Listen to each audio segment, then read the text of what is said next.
দেৰগাঁৱত মাধ্যম বিতৰ্কক লৈ আচুৰ চাইকেল সমদল। দেৰগাঁও আঞ্চলিক ছাত্ৰ সন্থাৰ উদ্যোগত দেৰগাঁও নগৰত উলিওৱা হৈছে এই প্ৰতিবাদী চাইকেল সমদল। প্ৰতিবাদী চাইকেল সমদলত অংশগ্ৰহণ সদৌ অসম ছাত্ৰ সন্থাৰ উপসভাপতি অভিৱৰ্তন গোস্বামীৰ। ছাত্ৰ ছাত্ৰীৰ মাধ্যম বিতৰ্কক লৈ এই প্ৰতিবাদী কাৰ্যসূচী হাতত লোৱা হৈছে। ষষ্ঠ শ্ৰেণীৰ পৰা গণিত আৰু বিজ্ঞান বিষয় ইংৰাজী মাধ্যমত পাঠদান কৰাৰ চৰকাৰৰ সিদ্ধান্তৰ বিৰুদ্ধে আছুৱে হাতত লৈছে এই প্ৰতিবাদী কাৰ্যসূচী।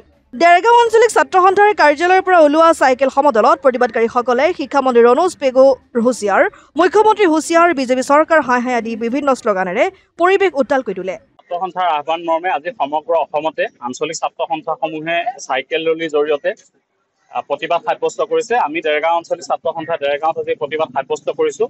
কাৰণ ৰাজ্য চৰকাৰখনে অসমীয়া মাধ্যমটোৰ ওপৰত মাধমাৰ সভাবৰ কাৰণে ষড়যন্ত্ৰ কৰিছে। সেইকাৰণে ইয়াৰ আগতেও সদৌ অসম ছাত্ৰ সন্থাই আন্দোলন ঘোষণা কৰিছিল আৰু এতিয়াও এমাহজোৰা আন্দোলন ঘোষণা কৰিছে।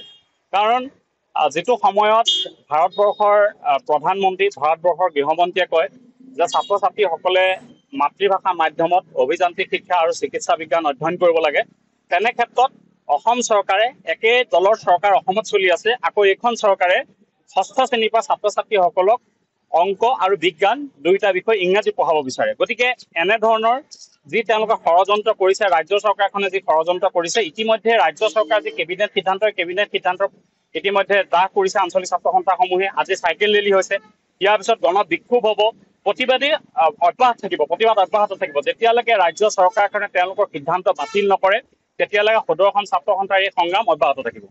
দেৰগাঁৱৰ পৰা ইন্দুভূষণ মহন্তৰ ৰিপৰ্ট, অসম আদিত্য।